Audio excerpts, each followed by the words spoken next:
So usually when we talk about like a psychological breakdown or even just a relationship falling apart, there's this expectation of a gradual erosion. Right, yeah. It's a slow burn. Exactly. We tend to conceptualize it like weathering a stone. You have an argument here, a miscommunication there. A subtle shift in priorities over time. Yeah, and over months or years, the foundation just slowly crumbles until it's completely gone. And it's a measurable process, right? Yeah. Like, you can track the timeline of the decay. You really can. You can point to specific stressors, financial trouble, a move, maybe a career change, and say, okay, here is where the fracture actually began. The deterioration has a sort of logic to it.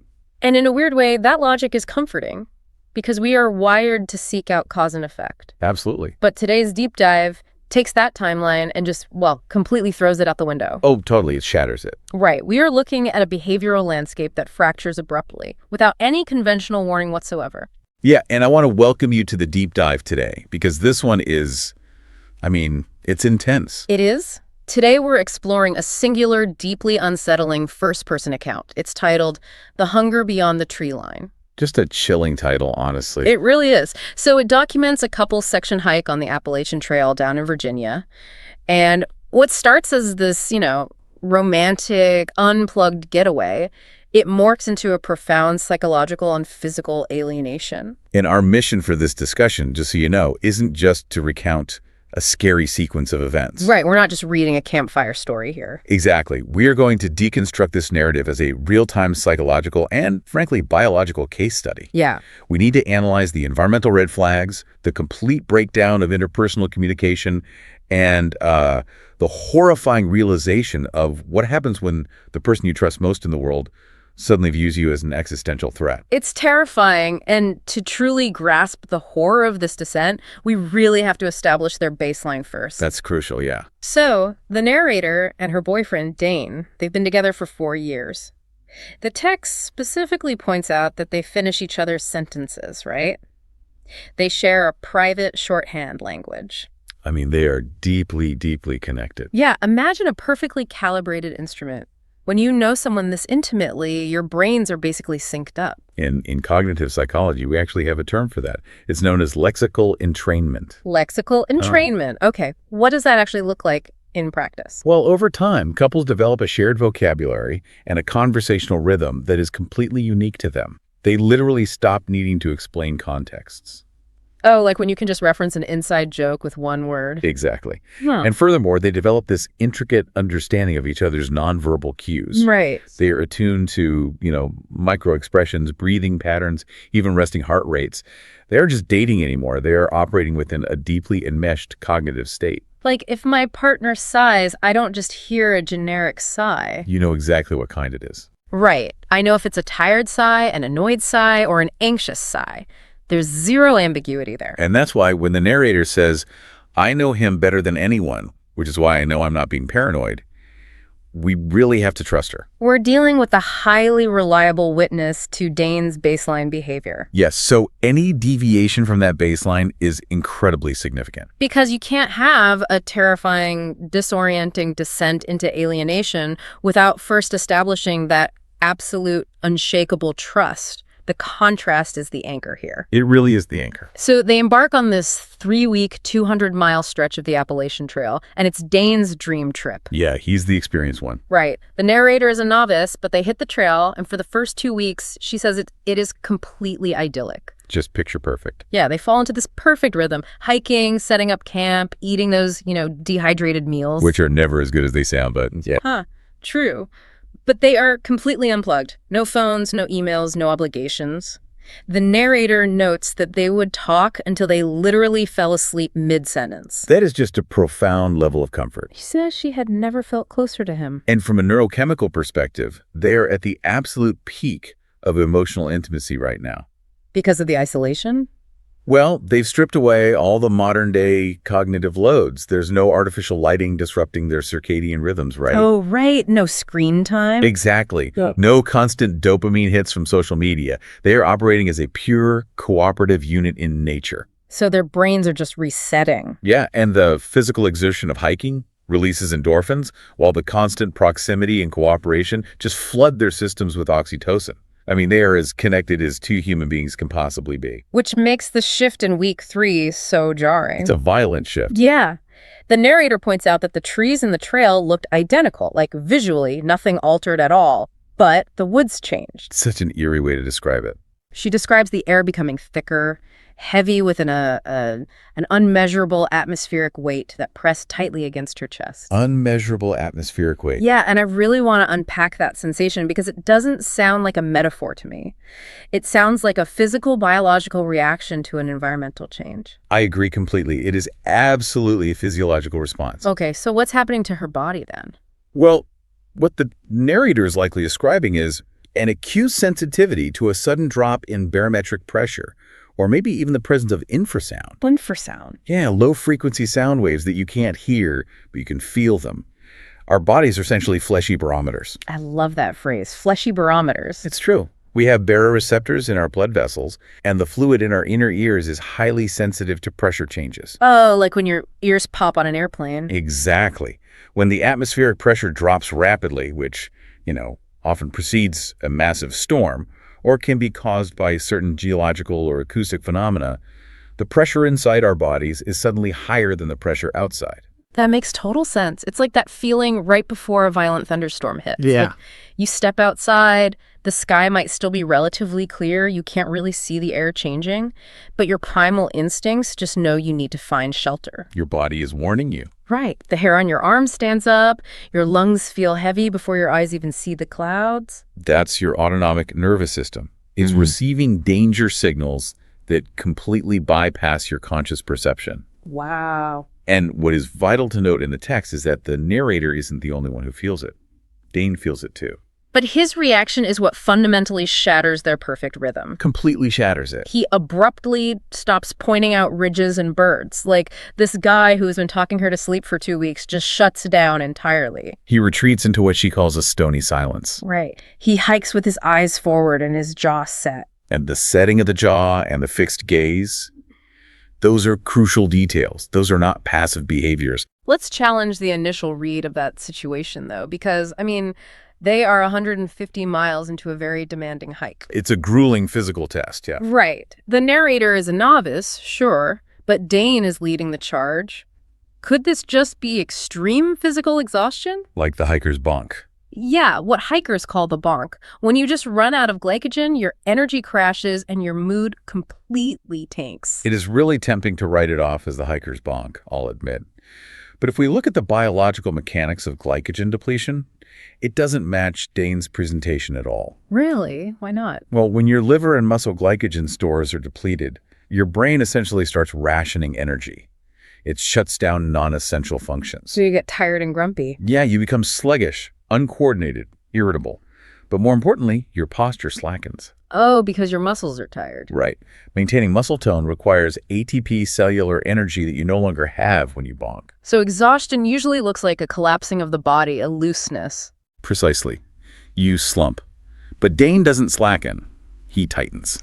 A set jaw. Yes, a set jaw and a fixed forward gaze require constant active muscle contraction. That requires a lot of energy. Ah, so it's not a lack of energy. Not at all.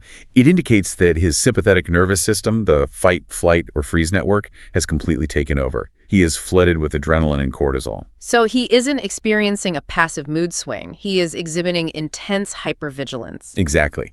He's conserving every ounce of cognitive processing power and physical energy to monitor his environment. Man, so the silence isn't because he has nothing to say or because he's tired. No. It's because speaking requires exhaling, vocalizing, and breaking focus. He has sensed the same invisible threat she did, that atmospheric pressure drop, but his evolutionary biology interpreted it with far more urgency. He knows something is profoundly wrong out there. Right. He stops pointing out the birds because he is no longer a tourist enjoying nature. Yeah. He's acting like prey navigating hostile territory. And that shift from tourist to prey really sets the stage for the psychological fracture. But the daytime tension is merely a prelude to the loss of control that happens when the sun goes down. Because daylight at least gives you visibility. Right. In the wilderness, daylight provides an illusion of safety through visibility. Nighttime strips all of that away. Okay, let's move to the fourth night of this final oppressive week. The narrator wakes up in the pitch black. And the very first sensory detail she registers is that Dane's side of the tent is empty and it is freezing cold. Freezing cold. That's a massive indicator of time, right? Oh, absolutely. He hasn't just stepped out to use the bathroom for a minute. He's been gone long enough for his residual body heat to completely dissipate from an insulated sleeping bag. Which takes a while. It takes a significant amount of time, yes. And when she steps outside to find him, she is immediately confronted with a profound sensory absence.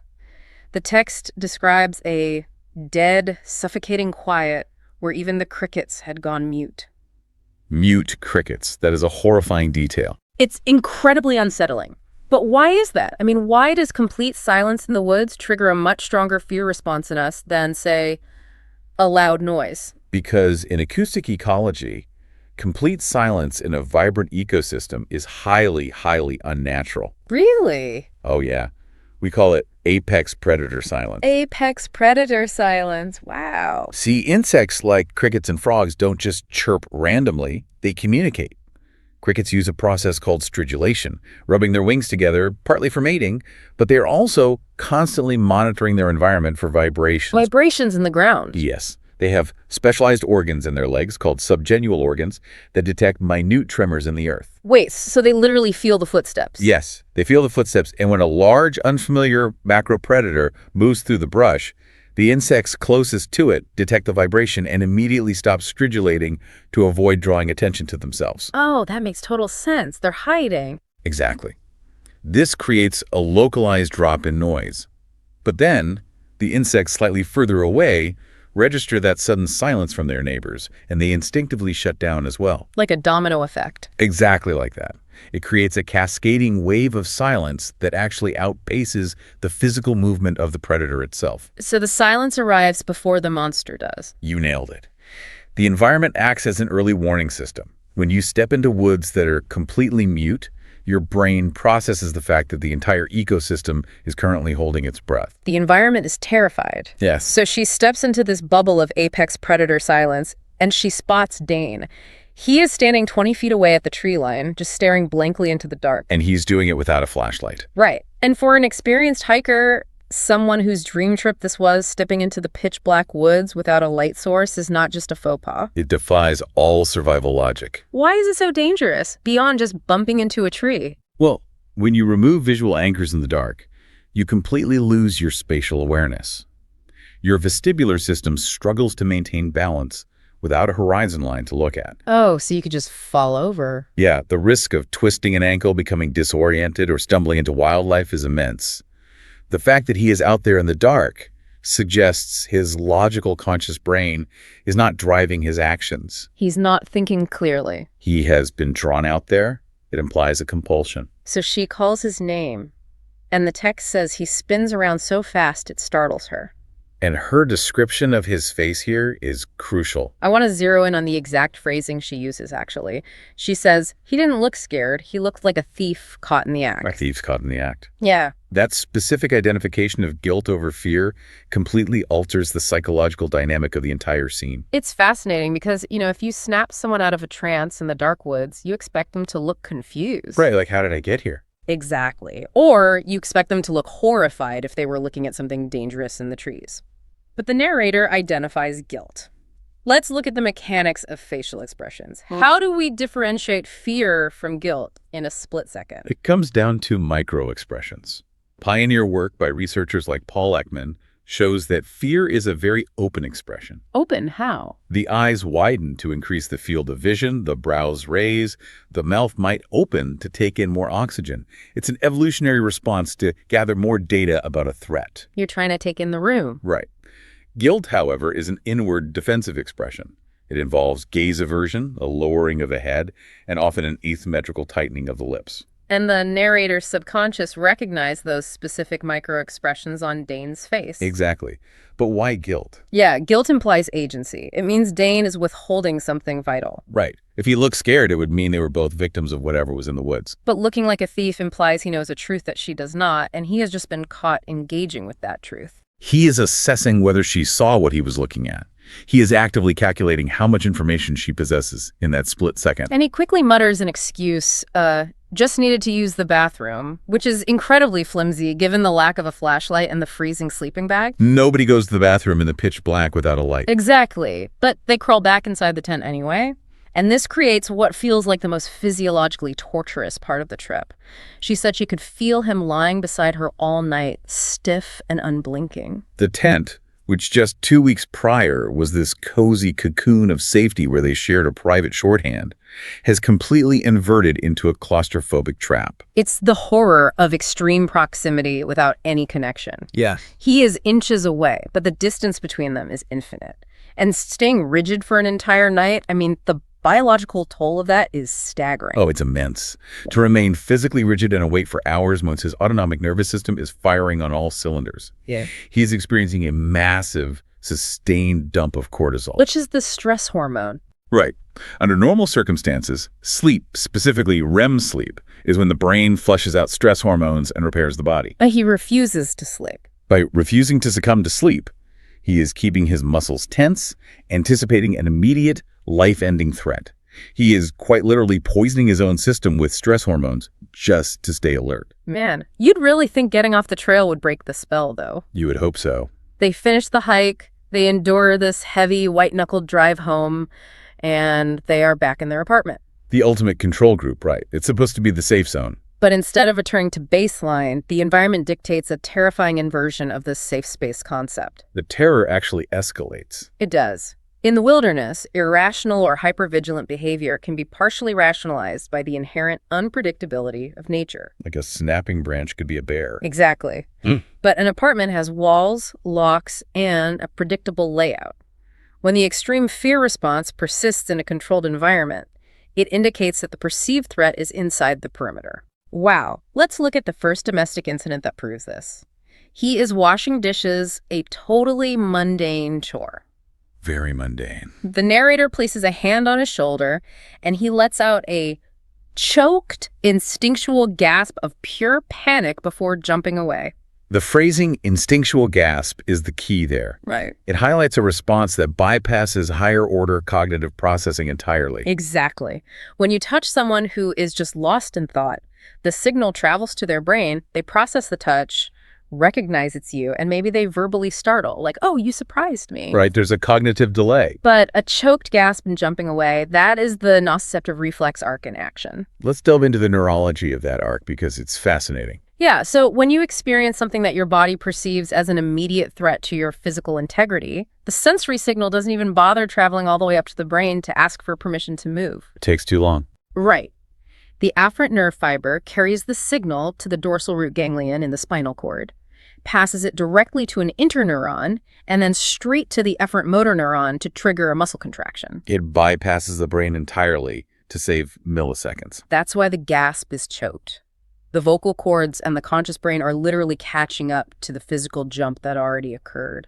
He reacted as if he had just been touched by a lethal predator. And while he immediately attempts to mask it, cognitively blaming it on bad sleep, offering an apology, the biological reality of his terror overrides the excuse. It does. The narrator notes his eyes betrayed a deep, haunting fear. The amygdala hijack is complete. His conscious mind cannot suppress the panic his body is feeling. And the bad sleep isn't an excuse. It's a symptom. Yeah, the narrator hears him pacing the apartment at all hours. He is actively avoiding her discovery of his insomnia. But then the locking starts. Yes, the locking. And this completely reframed the geometry of the fear in the narrative. For 6 nights, the narrator inexplicably wakes up on the living room couch with no memory of getting there, and the bedroom door is locked from the inside. It is a brilliant and terrifying subversion of domestic security. Usually you lock a door to keep a threat out of your house. Right. But Dane has established a perimeter within the perimeter. Think about the mechanics of a quarantine. You isolate a sick person in a room to protect the healthy people outside. Yeah. But this is a reverse quarantine. Dane isn't isolating himself because he's a danger to her. He has barricaded himself in the innermost cell of the apartment because he believes the contagion is out there in the living room. He is conceding the majority of the territory, the living room, the kitchen, the couch, to the threat. He is only defending the space he absolutely needs to survive the night. And when she knocks on the door, he opens it. He tells her gently that she must be sleepwalking. He speaks to her the way you would address a dangerous animal you're frightened of. Which is hostage negotiation psychology 101. It is. It is the clinical application of de-escalation. When you are confronted with a highly volatile, lethal threat, whether it's an armed suspect or a wild animal, your primary goal is to lower the physiological arousal of the threat. If we can calm down. Exactly. You use a low, calm vocal register. You make slow, predictable movements. You offer non-threatening placations. You never challenge the threat directly. So Dane's gentle tone isn't affection at all. No, it is a calculated survival tactic to pacify a predator. Which brings us to the breaking point. Huh. The kitchen table confrontation. It's been over a week. The narrator finally begs him to look her in the eye and tell her what she did wrong. She is desperately seeking a rational cause and effect for this sudden fracture. And his reaction is entirely diagnostic. He doesn't look into her eyes with the warmth of a 4-year partner. He doesn't avert his gaze out of shame either. The text says his eyes tracked across her face as if reading a warning label. Scanning. Looking for the seams. In psychiatric literature, this behavior bears a striking resemblance to the presentation of the Capgras delusion. Capgras delusion. It is a rare, terrifying condition where a patient develops the unshakable belief that a spouse, family member, or friend has been replaced by an identical-looking imposter. How does that actually happen in the brain? Like, how can you look at someone you love, recognize their face perfectly, but genuinely believe they are a fake? It's believed to be a disconnect between two distinct pathways of facial processing. Okay. When you look at someone, the visual information goes to the fusiform gyrus, the area of the brain responsible for facial recognition. That's the cognitive route. It says, yes, the geometry of this face matches my girlfriend. Okay, that makes sense. But simultaneously, a signal is supposed to travel to the amygdala, the emotional center, which triggers the feeling of warmth and intimacy associated with that person. So the cognitive route says, that's her, but the emotional route says, I feel absolutely nothing. Exactly. The connection to the amygdala is severed or impaired. The brain experiences a profound cognitive dissonance. The visual data matches, but the emotional data is completely absent. And the brain hates a contradiction. Right. So to resolve this impossible contradiction, the brain fabricates a delusion that perfectly fits the data. This person looks exactly like my girlfriend, but I feel no connection to her. Therefore, she must be a flawless mimic. Wow. So Dane is scanning her face, looking for the micro-expressions, the subtle glitches in the mimicry that prove his theory. He's reality testing. He offers a verbal placation. I've just been in my head. But then he engages in physical contact that gives him away entirely. He reaches out and squeezes her hand. As I said, physical contact is the ultimate form of reality testing. The narrator says it didn't feel like comfort. It felt like someone checking a pulse or confirming a texture. Let's look at the mechanics of that. Yeah. If you believe you are sitting across from a synthetic approximation of a human being or a mimic, your eyes might deceive you, but your tactile senses are much harder to fool. Human skin has a specific thermal conductivity, right? A pulse has a specific rhythm. Exactly. He is touching her to gather biological data. He is checking to see if the entity has bothered to replicate a circulatory system. Does it feel like human epidermis, or does it feel cold? Does it feel too smooth? And the moment he confirms the texture, he drops her hand in less than a second because prolonged physical contact with a predator is fundamentally repulsive to the nervous system. It's pure revulsion. You know, up until this exact moment in the story, the entire narrative architecture relies on the assumption that Dane has suffered a psychotic break. We think he's lost his mind. Right. The exhaustion, the isolation of the trail, it snapped his mind. You feel immense empathy for the narrator because she is trying to care for a partner who has lost his grip on reality. We are experiencing the story through the lens of an unreliable narrator, but we don't realize the extent of the unreliability until the environment forces a revelation. Yes, so she goes to the bathroom to splash water on her face. A classic grounding technique. Cold water stimulates the mammalian dive reflex. It slows the heart rate. It helps manage anxiety. But she looks up into the mirror, and her reflection is smiling. But she isn't smiling. No. Her actual face is slack and exhausted from the emotional toll of the past 11 days. But the image in the glass is wearing a wide, still, patient grin that stretched the edges of my jaw while the eyes remained completely dead. The physical manifestation of the self has bifurcated here. The reflection reveals what the internal consciousness cannot perceive. We have to analyze the anatomy of that smile because it tells us everything about the entity. Right. So a genuine human smile, that we call a Duchenne smile, involves the involuntary contraction of the orbicularis oculi muscle around the eyes. That's what creates the crinkling And- effect, right? Yes. And it is extremely difficult to fake. A non-Duchenne smile only uses the zygomatic major muscle to pull the lips up, leaving the eyes completely uninvolved. Dead eyes. Dead eyes. It is the facial geometry of a mimic testing the hardware. Testing the hardware, I love that. It knows how to pull the lips back to approximate a human expression of joy, but it doesn't understand the complex neurological firing required to make the eyes match. The smile isn't an expression of happiness, it is a physical grimace. It's an imitation. And the narrator describes it as a patient grin. It's the smile of a predator that knows it has already won. It is already inside the walls. It's just waiting for the clock to run out. And that visual shock acts as the catalyst. The cognitive dam breaks, and the missing time from the woods floods back into her consciousness in these disjointed, visceral flashes. Let's break down the sensory data of those returning memories because they provide the mechanism for that transformation. Okay, let's do it. First memory flash, a strange copper taste in her mouth. We know that copper is universally associated with the taste of blood due to the high iron content in hemoglobin. Right. Second flash, the sound of something massive moving parallel to them in the thick brush. That brings us back to the apex predator silence. Because whatever caused the crickets to stop was tracking them. Exactly. The entity that caused the entire ecosystem to go mute wasn't just near them. It was actively stalking them, matching their pace through the dense foliage. Third flash, waking up outside the tent with wet dirt packed tightly under her fingernails. Digging, tearing at the earth. It is a primal animalistic action. If we synthesize these three data points, the massive entity stalking them, the taste of raw blood, and frantically digging in the wet earth, what is the narrative implication here? Well, the exact biological mechanism of the mimicry is left terrifyingly ambiguous, which makes it worse.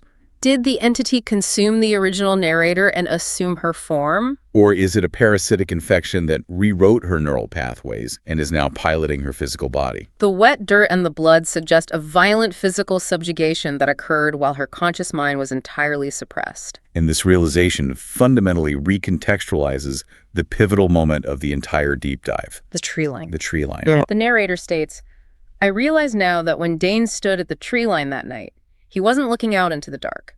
He was looking back at the tent, at me. This is the moment the narrative forces us to completely inhabit Dane's perspective. The terror he experienced is almost incomprehensible. Put yourself in his exact physical and mental position. You wake up, your partner of 4 years, the person you share a private language with, is gone. You step out of the tent into a crushing, unnatural silence. And you look back at your campsite, and he witnesses it. He sees whatever happened in the dark, damp woods. He sees the massive thing parallel to them. He sees the wet dirt, the blood. He watches the person he loves most in the world become a host or be replaced by a flawless, predatory replica. And in that moment of absolute paralyzing horror, the replica calls his name. Oh my God, the physiological control required in that fraction of a second is astounding. It's superhuman. When he spun around and looked like a thief caught in the act, it wasn't a delusion. He had just witnessed the nightmare. He possessed the fatal truth. And when it called his name, he had to instantly mask his terror. He had to suppress every single fight-or-flight instinct, screaming at him to run into the dark. Because running would trigger the predator's chase response. Exactly. He had to crawl back into a tiny, enclosed nylon tent and lie shoulder to shoulder with an apex predator wearing his girlfriend's face. He stayed rigid and unblinking because he was waiting for it to strike. And he had to maintain that facade for 2 more days. He had to hike 150 miles out of the wilderness alongside this mimic. Every step, every conversation, every meal, knowing that if he let his micro-expressions slip, if he revealed that he knew what it truly was, the mimicry would end and the violence would begin. That stony silence wasn't exhaustion. It was a desperately executed strategy of containment. It recasts every single domestic interaction we discussed as an act of profound, terrifying bravery. The drive home in a metal box on the highway. The dishwashing incident, of course, he gasped in pure panic. A monster touched him from behind while he was trapped in a kitchen. The capgrass delusion isn't a delusion at all here. It is a completely accurate assessment of his reality. When he scanned her face like a warning label, he was checking to see if the human consciousness was still there, or if the thing underneath was peering out. And the tragedy of the narrative is that the human consciousness of the girlfriend is still partially present. She is experiencing the body horror of being a passenger in her own form. The narrator mentions a quiet, patient part growing underneath. The entity is gestating. It is gaining control over the motor functions, as evidenced by the unprompted smile in the mirror. And the physical symptoms are escalating. She wakes up on the couch with an intense, unnatural hunger, and her jaw aches. The aching jaw implies that the wide, dead-eyed grin she saw in the mirror wasn't just a glitch. The entity was actively stretching the facial muscles, Testing the elasticity of the jaw. preparing the physical anatomy for whatever that unnatural hunger requires it to consume. It is a phenomenal depiction of ultimate alienation. What began as a journey of absolute connection, two people so deeply in tune they shared a single cognitive rhythm. It ends in absolute isolation. The breakdown of trust was entirely justified. Dane wasn't failing her, he was surviving her. If we zoom out from the horror elements, what does this actually mean for us? Why does a story like this resonate so deeply? I think it taps into a very primal fear of the unknown within the known. Yeah, it forces us to confront the extreme fragility of identity and perception. We rely so heavily on our partners, our friends, our family to reflect who we are back to us. They are our mirrors. Right. We trust that they see us clearly and that their perception validates our humanity. But it raises the unsettling question of cognitive sovereignty.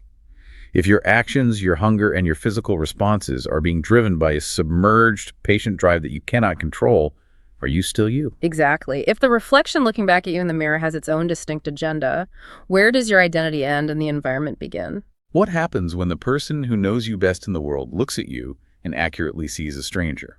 The tension here is lingering and unresolved. The human narrator is fading. The hunger is taking over. Which leaves me with a final provocative thought to leave you mulling over. Let's hear it. Put yourself back in Dane's shoes for a moment. You are trapped in an apartment. The thing sleeping on your living room couch looks exactly like the person you love, but, down to your marrow that it isn't them. You've successfully executed a reverse quarantine. Right. You've locked the bedroom door for 6 nights, buying yourself 8 hours of relative safety at a time. But here is the terrifying calculus of the situation.